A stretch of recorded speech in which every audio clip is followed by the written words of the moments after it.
ایک اصولی بات یاد رکھیں کہ کچھ مسائل اصولی ہوتے ہیں، کچھ فروعی ہوتی ہیں۔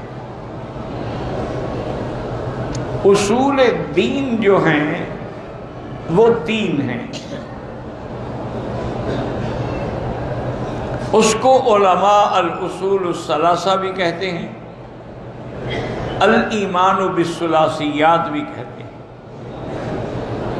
اور یہ تین ایسے اصول ہیں کہ حضرت نوح سے لے کر میرے آقا حضرت محمد مصطفیٰ علیہم الصلوات والتسلیم سب کے نزدیک ایک ہیں۔ ان میں کوئی رد و بدل نہیں، کوئی فرق نہیں کسی کا،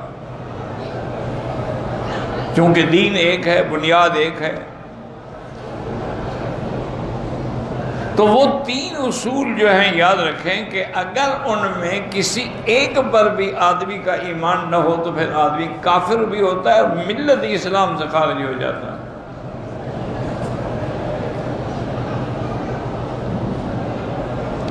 سب سے پہلا اصول جو ہے وہ ہے الہیات، یعنی توحید۔ جب توحید کا ذکر آئے گا تو توحید کی ساری قسم کا ذکر آ جائے گا، توحید الوہیت بھی، ربوبیت بھی، توحید فی الاسماء والصفات بھی، توحید فی الافعال، ساری توحید کی قسمیں آ جائیں گی۔ اور جب توحید کا ذکر آئے گا، اس بات آئے گا تو شرک کی خود بخود نفی ہو جائے گی۔ ہر قسم کا شرک، چاہے وہ بتوں کی عبادت ہو، چاہے قبروں کی عبادت ہو، غیر اللہ کی عبادت ہو، درختوں کی عبادت، ہر قسم کے شرک کی نفی ہو جائے گی۔ تو پہلا اصول کیا ہے؟ توحید، یاد رکھو۔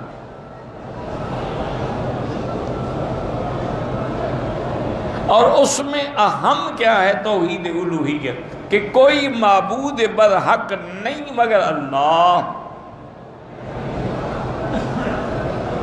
اسی لیے ہر پیغمبر نے دعوت دی، قال یا قوم اعبدوا اللہ ما لکم من الہ غیرہ، کوئی معبود نہیں ما سوا اللہ۔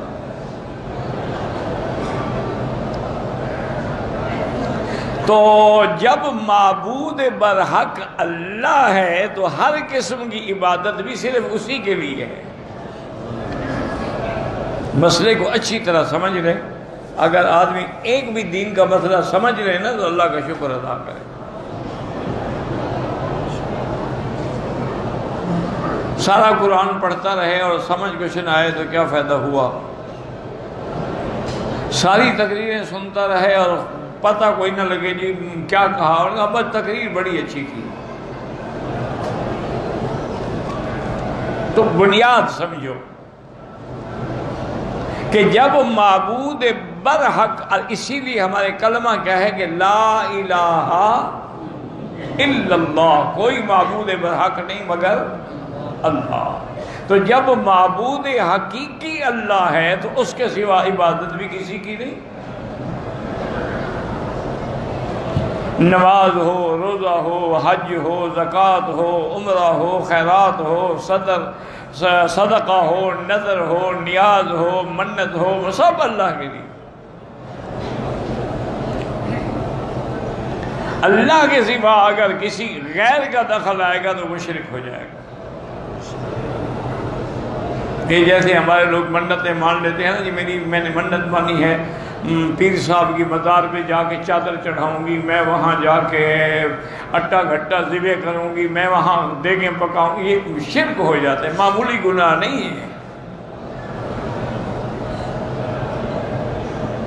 یہ معمولی گناہ نہیں ہے کہ چلو جی جو جیسے انسان سے گناہ ہو جاتے ہیں، نہیں، یہ تو شرک ہے۔ کیونکہ منت تو اللہ کی ہوتی ہے، غیر کی منت کا کیا معنی؟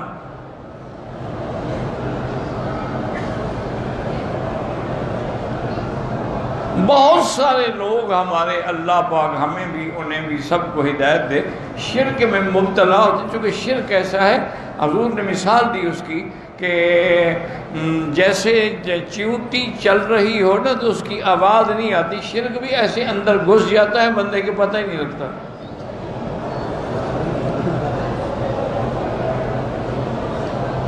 اب دیکھیں نا، سارا سال آدمی کچھ نہ کرے اور 9 محرم کو جا کے جناب دیگیں چڑھائے اور سبیلیں لگائے اور چنے تقسیم کرے اور چھولے بنائے اور 22 رجب کو کونڈے پکائے، یہ کس کی منت ہے؟ کس کے نام پر ہے؟ حسین کے نام پر ہے۔ اور اگر ان کے عقیدے کے مطابق جو کونڈے جو ہیں جعفر صادق کے نام پر ہیں تو غیر اللہ کے نام پہ ہو گئے نا۔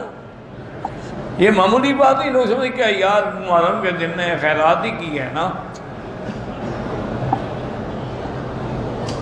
آگے پیچھے بھی تمہیں خیرات بھول جاتی ہے سارا سال۔ حضرت حسین کے ساتھ صرف تمہیں محرم میں محبت بڑھتی ہے۔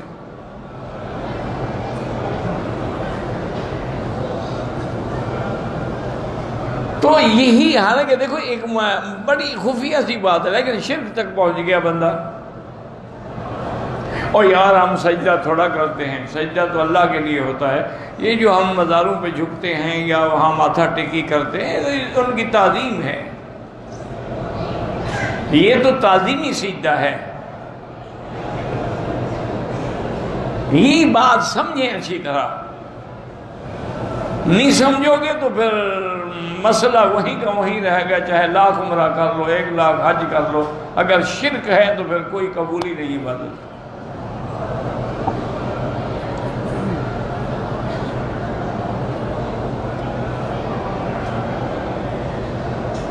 یہ تمام چیزیں جو ہیں صرف آپ دیکھیں نا جی کہ حضرت حسین سے سارا سال تمہیں محبت آخر کیوں نہیں آتی؟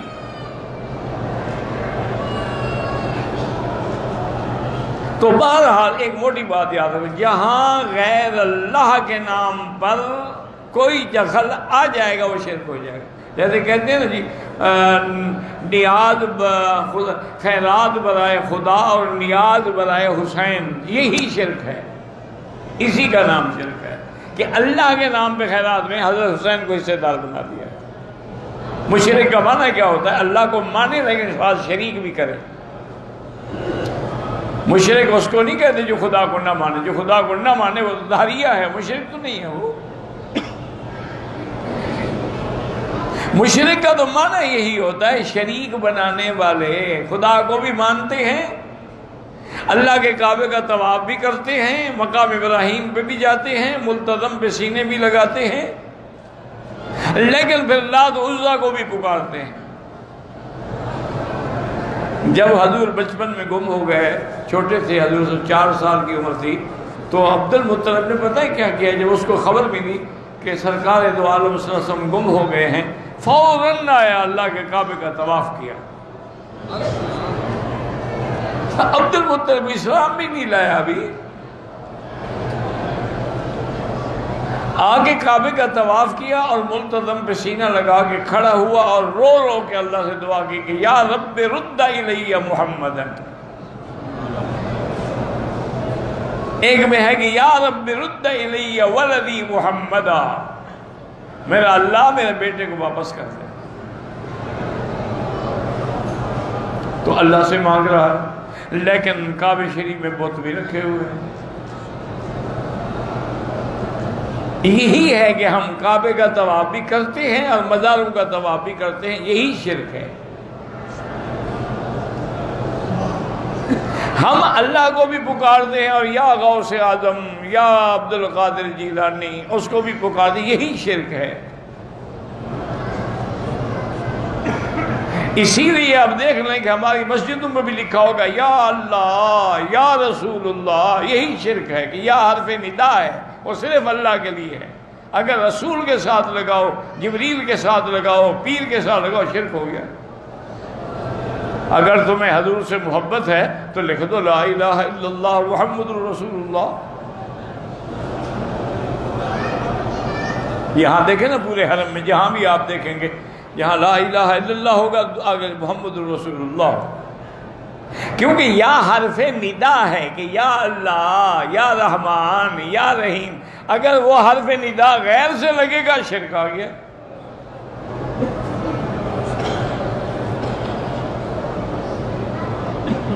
اور پھر لوگوں کو گمراہ کرنے کے لیے اللہ ہمیں بھی انہیں بھی ہدایت دے، جو زندہ ہیں، جو مر گئے وہ تو اپنے اللہ کو حساب دے رہے ہوں گے، لیکن جو زندہ ہیں ان کی ہدایت کے لیے دعا مانگنی چاہیے۔ لوگوں کو دھوکہ دینے کے لیے، اپنے جھوٹے عقیدوں کو سچا ثابت کرنے کے لیے قرآن پڑھتے ہیں۔ دیکھو جی قرآن پاک میں ہے کہ اللہ کے فرشتوں نے آدم کو سجدہ کیا،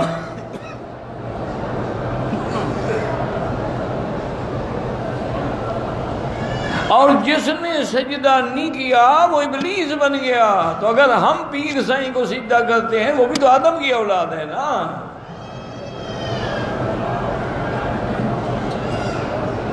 کہتے ہیں جناب دیکھیں یوسف علیہ السلام کو ماں باپ نے سجدہ کیا، حالانکہ ان کا باپ پیغمبر ہے، پھر بھی وہ یوسف کو سجدہ کر رہا ہے۔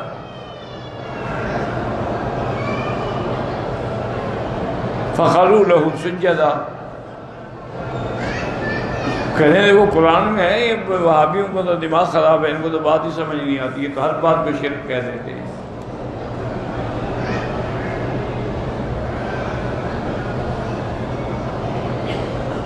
اب خدا کے لیے ٹھنڈے دل سے سوچیں کہ آدم کو جب فرشتوں نے سجدہ کیا، وہ زمین پہ کیا تھا یا آسمانوں میں؟ آپ بتا دیں نا، کعبے میں بیٹھے ہیں، ہاں جی؟ تو جب تم آسمان پہ جاؤ سجدہ کر دینا۔ آسمان کے مسائل الگ ہیں، زمین کے الگ ہیں۔ پھر جب آدم کو سجدہ کیا فرشتوں نے، اپنے منشے سے عظمت کو دیکھ کے جھک پڑے یا اللہ نے حکم دیا؟ ہاں جی، وَإِذْ قُلْنَا لِلْمَلَائِكَةِ اسْجُدُوا لِآدَمَ، ہم نے حکم دیا ملائکہ کو کہ سجدہ کرو۔ تو اگر اللہ نے حکم دیا ہے، تمہیں اللہ نے حکم دیا ہے کہ پیر کی مزار پہ سجدہ کرو، تو وہ آیت پڑھو۔ تمہیں تو تمہاری شریعت میں اللہ نے یہ حکم دیا ہے کہ لا تسجدوا للشمس ولا للقمر واسجدوا للہ الذی خلقہن ان کنتم ایاہ تعبدون۔ اللہ نے فرمایا نے سورج کو، چاند کو، کسی چیز کو سجدہ نہ کرو۔ کیا معنی؟ رات اور دن میں جو بھی مخلوق پیدا ہوتی ہے کسی کو سجدہ نہ کرو، سجدہ تو اس کو کرو جس نے ان کو پیدا کیا ہے۔ پیر کو سجدہ نہ کرو، پیر کے پیدا کرنے والے کو سجدہ کرو۔ غوث کو سجدہ نہ کرو، غوث کو پیدا کرنے والے کو سجدہ کرو۔ پھر کوئی جھگڑا نہیں۔ یوسف علیہ السلام کو سجدہ کیا، وہ بھی اللہ کا حکم تھا، ایسے نہیں کیا۔ چونکہ یوسف علیہ السلام نے خواب دیکھا تھا، فرمایا انی رأیت احد عشر کوکبا والشمس والقمر رأیتهم لی ساجدین۔ ابا جان میں نے خواب دیکھا ہے کہ سورج بھی، چاند بھی، ستارے بھی میرے آگے سجدہ کر رہے ہیں۔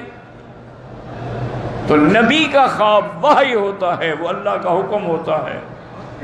نبی کا خواب تمہارا ہمارا خواب نہیں ہوتا۔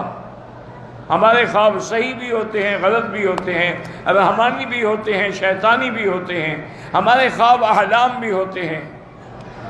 نبی کا خواب تو وحی ہوتا۔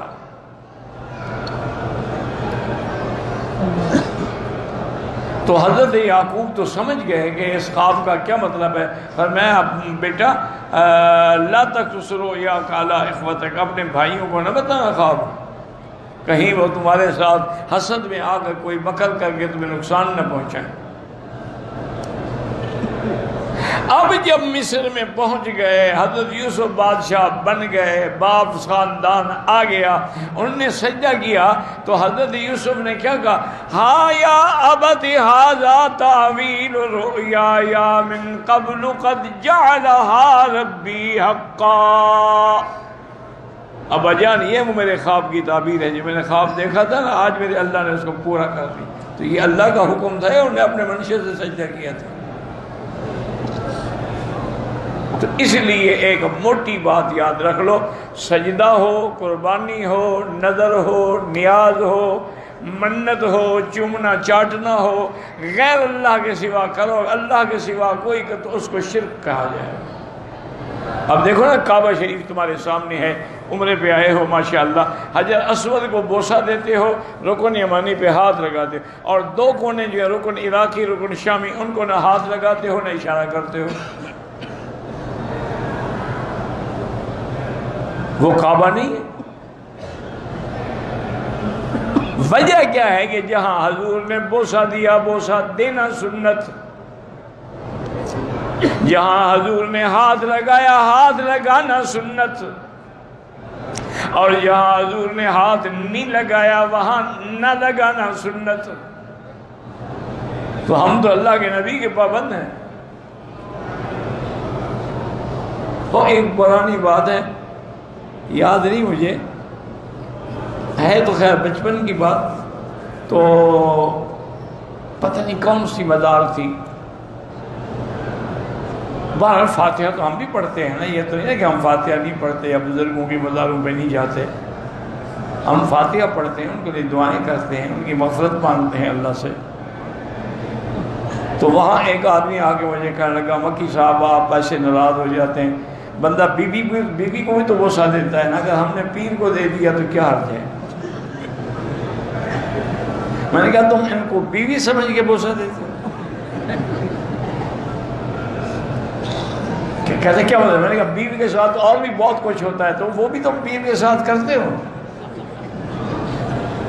کہتا نہیں جی نہیں۔ میں نے کہا توبہ کرو خدا کے بندے، بیوی کے بوسے کا حکم تو خدا نے دیا ہے کہ ہماری بیوی ہے، ہمیں حکم ہے کہ اپنی بیویوں کے ساتھ حسن معاشرت رکھو۔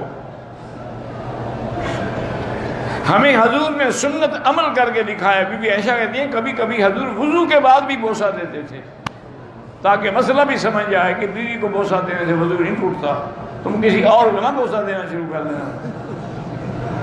ہاں آج کل لوگ اپنی بیوی کو نہیں دیتے، لوگوں کی بیوی کو دیتے ہیں۔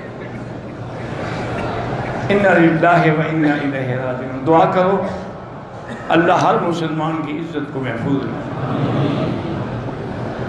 اللہ تعالی مسلمانوں کے گھرانوں کی، بچوں کی، بچیوں کی عزتوں عصمتوں کی حفاظت فرمائے۔ یہی ہماری سرمایہ ہوتا ہے، یہی ہماری عزت ہوتی ہے۔ اگر عزت محفوظ ہو تو وہ بہت بڑی بات ہے، اور خدا نہ خواستہ ایک دفعہ عورت گناہ کر لینا پھر وہ بند نہیں ہوتا، پھر وہ اوپن ایئر تھیٹر بن جاتی ہے۔ تو اب دو باتیں یاد رکھنا میری، کہ ہر چیز، اب میں نہیں کہتا، قرآن کہتا ان صلاتی و نسکی و محیای و مماتی للہ رب العالمین لا شریک لہ وَبِذَلِكَ أُمِرْتُ۔ اللہ نے فرمایا میرا مدنی آپ کھل کے اعلان کر کے امت کو سمجھا دیں کہ میری نمازیں، میری قربانی، میری زندگی، میری موت سب اللہ کے لیے ہے۔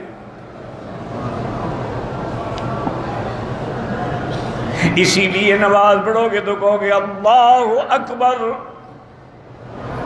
رکوع میں جاؤ گے تو کہو گے اللہ اکبر، سجدے میں جاؤ گے تو کہو گے اللہ اکبر، تاکہ یاد رہے کہ سب اللہ کے لیے ہے۔ ورنہ تو ایک ہی دفعہ اللہ اکبر کافی تھا بس۔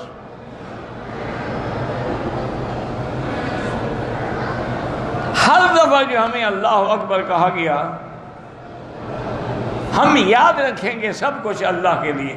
اچھا اب ہم بیٹھ گئے تشہد میں، اب بھی کیا کہو گے التحیات للہ والصلوات والطیبات، سب کس لیے ہے؟ اللہ کے لیے۔ میرے نبی کا حق کیا فرمایا والسلام علیک ایھا النبی، سلام صلات نبی کا حق ہے لیکن عبادت اللہ کا حق ہے۔ تو اپنے عقیدوں کو درست کر لیں۔ تو سب سے پہلا مسئلہ اصول ثلاثہ میں کیا ہے؟ توحید۔ انشاءاللہ اللہ کرے یہ یاد رہے، اور ایک حرم میں بیٹھے ہو دل سے دعا کر لو کہ اللہ ہم سب کا خاتمہ ایمان پہ کرے، اور جب موت کی گھڑی آئے تو زبان پہ جاری کر دے لا الہ الا اللہ۔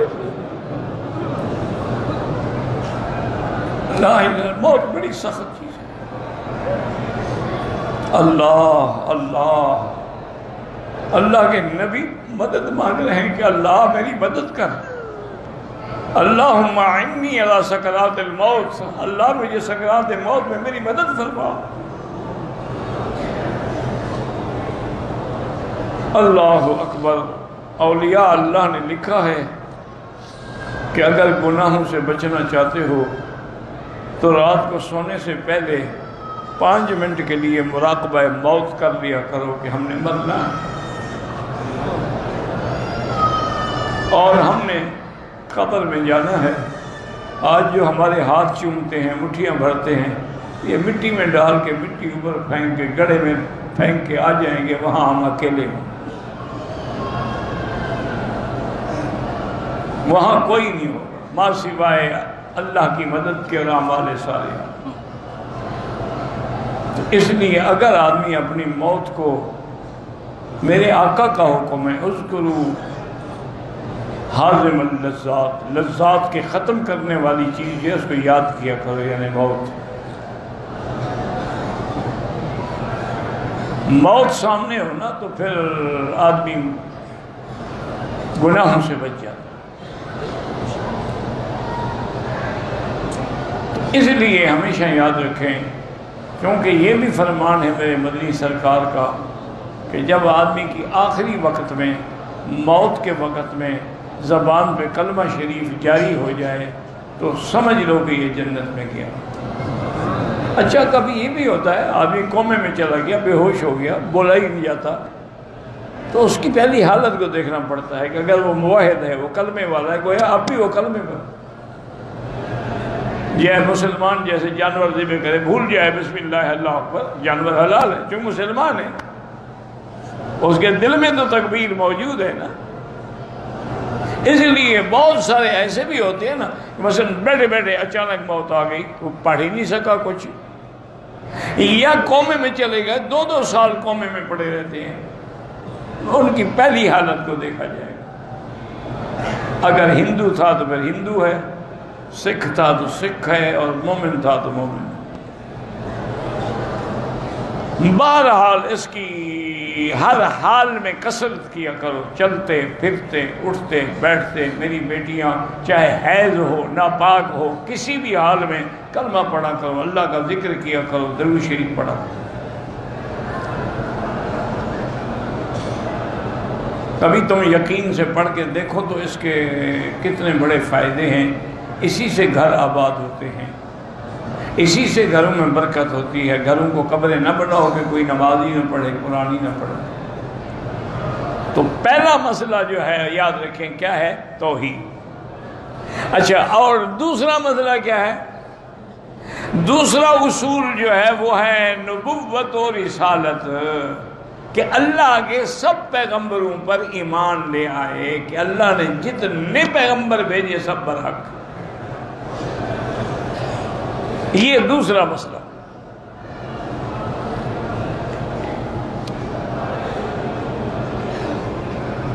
جیسے اللہ نے یہ بھی ہمیں قرآن میں بتلا دی، آمن الرسول بما انزل الیہ من ربہ والمؤمنون کل آمن باللہ وملائکتہ وکتبہ ورسلہ لا نفرق بین احد من رسلہ۔ ہمارا سب رسولوں پر ایمان، ہم یہ فرق نہیں کرتے یہودیوں کی طرح کہ موسیٰ علیہ السلام پہ ایمان ہے لیکن عیسیٰ کے دشمن، نصرانی عیسیٰ پر ایمان ہے لیکن موسیٰ کے دشمن، مشرکین اور سب مل کے میرے مدنی کے دشمن۔ ہمارا سب پہ ایمان ہے کہ حضرت آدم سے لے کر میرے مدنی تک تمام انبیاء اور رسول برحق ہیں۔ اور یاد رکھیں کہ جہاں میرے مدنی کی نبوت کا ذکر آئے وہاں ختم نبوت پر بھی ایمان ضروری۔ اگر ختم نبوت کا منکر ہے تو مرتد ہے اور کافر ہے، کیونکہ اللہ کے نبی نے حضور کو خاتم النبیین کی صفت سے نوازا ہے کہ آپ رحمت للعالمین بھی ہیں، خاتم النبیین بھی ہیں۔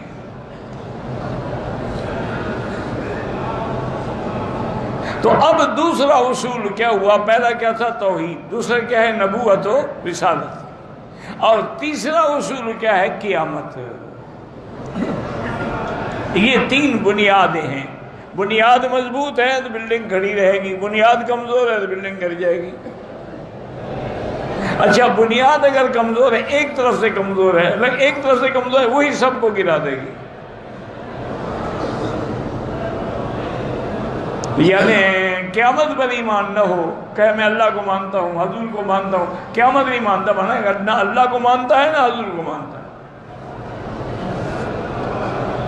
تو تیسرا اصول کیا ہے؟ اس بات معاد کہ قیامت برحق ہے، عذاب قبر برحق ہے، ہم نے قبر سے اٹھنا ہے، میدان محشر میں جانا ہے، پل صراط سے گزرنا ہے، حساب کتاب ہونا ہے، نام اعمال تقسیم ہونے ہیں، پھر اللہ پاک عدل فرمائیں گے، جنت والوں کو جنت اور جہنم والوں کو جہنم دیں گے. تو یہ ہے قیامت، جس کو آج کے سبق میں ہم نے پڑھا ہے. زندگی باقی تو بات باقی. واللہ اعلم.